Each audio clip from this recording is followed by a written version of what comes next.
I've been playing Terraria for about a decade now, and despite playing this game for as long as I have, I constantly learn new facts and mechanics about this game, and recently, while scrolling through the Terraria wiki, I learned something I hadn't known about in the most unlikely of places.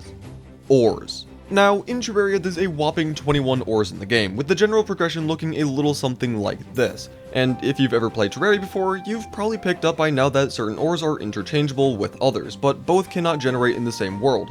For example, copper and tin, iron and lead, silver and tungsten, along with gold and platinum in pre-hard mode, along with the 3 tiers of hard mode ores, but we'll be getting back to those later in the video. While I've always known that different ores are interchangeable with each other, I never really thought about how the game decides which ores it should generate with. I mean, it can't be a coin flip upon generation since the same world seed will always have the same pre-hard mode ores, so how does the game do it? Well, with math of course, but not any math equation, this math equation. Okay, so this equation may be a bit confusing and maybe even a little intimidating considering that there's not only several really large numbers and a handful of letters, but an entire word smack dab in the middle. But if you take a moment to just take it all in, it's really not all that bad. So let's break down this equation in a way that makes it more digestible. First things first, let's understand what these terms mean. In this equation, S simply stands for your world seed, an integer between 0 and 2,147,483,647, otherwise known as the upper end of the 32-bit integer limit. Next up, F and C are just constants taken from this table for each ore. So if you want to know if your world will have copper or tin, you just substitute 1,582,116,761 in for F and 626,863,973 for C. Okay, now that we've covered the first 3 terms, let's talk about mod. Now, in mathematics, mod stands for the modulo operator, which essentially pays 0 attention to the quotient in a division problem and focuses solely on the remainder. For example, 5 mod 2 would be equal to 1 since 2 goes into 5 twice, leaving 1 behind as the remainder. So in our equation, you would divide the number inside the parentheses by 2,147,483,647, which is again the 32-bit integer limit, and if the result is greater than 1,073,741,823, then the equation is true, meaning the world will generate with the default ore respective to which constant values you used, meaning that if you want to know what all 4 ores your world is going to have, you're going to have to do this equation 4 separate times. So let's do a quick example. Right now, I'm about to create a new world with the seed being 1,253,841,412, and if we plug this number into these 4 equations, solve inside the parentheses, and then divide this number by 2,147,483,647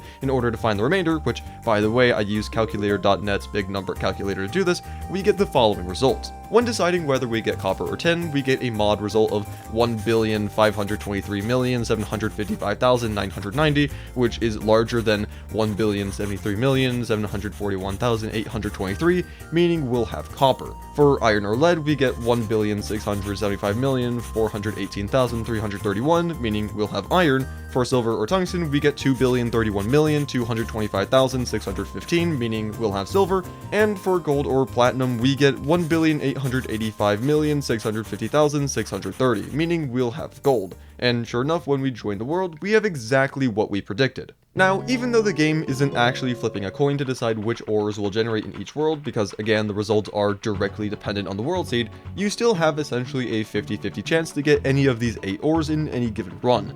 However, despite these ores being interchangeable with each other, they aren't actually treated equally to one another, as the alternate ores will always be better than the default ones, with armor giving more defense, weapons more damage, and tools overall being more powerful. But these are just the ores from pre-hard mode, so what about the hard mode ores? Well, first of all, unlike the pre-hard mode ores, the ores that generate from breaking altars isn't predetermined when creating a world, but is actually a 50-50 chance in the spur of the moment. However, once your world is blessed with any of these ores, you will not be able to get the opposite ore to generate, so if you get cobalt, you will not be able to get palladium. Also, much like the pre-hard mode ores, certain hard mode ores are better than their counterparts. However, the most interesting thing to me isn't any of these details, but rather the generation process. Now, as we all know, breaking altars upon entering hard mode will cause 3 tiers of ores to generate. However, the amount of ore that generates isn't random, but rather the game uses yet another calculation.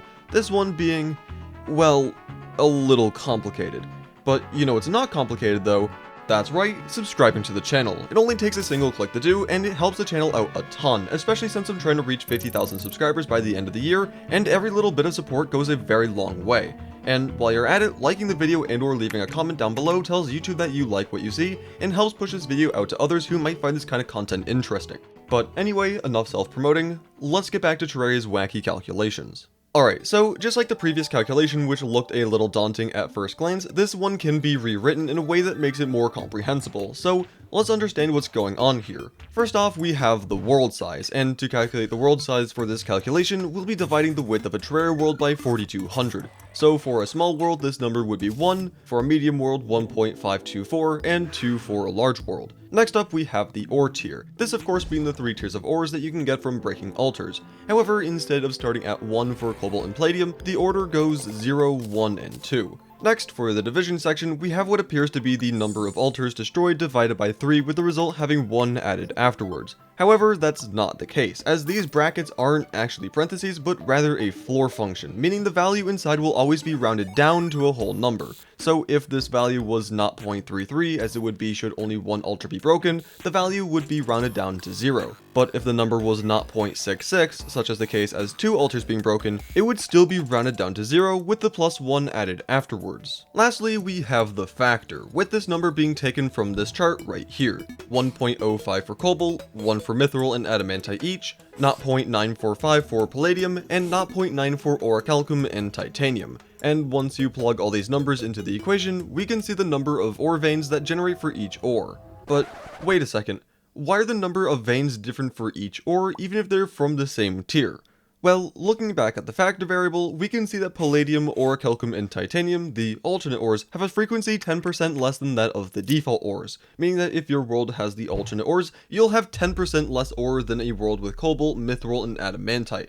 However, since the alternate ores are also the stronger ores, this honestly seems rather balanced all things considered. So yeah, ore generation in Terraria is strange. It's complicated, involves a ton of math, and we almost never consider what's going on behind the scenes. And honestly, I think that's one of the positive aspects of a game like Terraria. Have the players be immersed in the world in action, and have the game run seamlessly in the background so as to not break the immersion. And as a content creator, I respect that, as I try to do the same thing with my videos. All of the cuts from scene to scene, the change in music, the animations, and sound effects. If you do a good enough job at the end of the day, nobody will notice a thing since it all feels so natural. But anyway, that's all I really wanted to talk about today. Just a wacky game mechanic I recently learned about and thought was interesting enough to make a video on. I know this type of video is different from my typical challenge runs, but if you enjoyed, please let me know in the comments down below, since there's a ton of other interesting mechanics and topics regarding Terraria, and I might turn this into a series covering Terraria's wacky behind the scenes, if you, my audience, enjoy this kind of content. But anyway, thank you again so very much for watching, and I'll see you in the next one. Bye.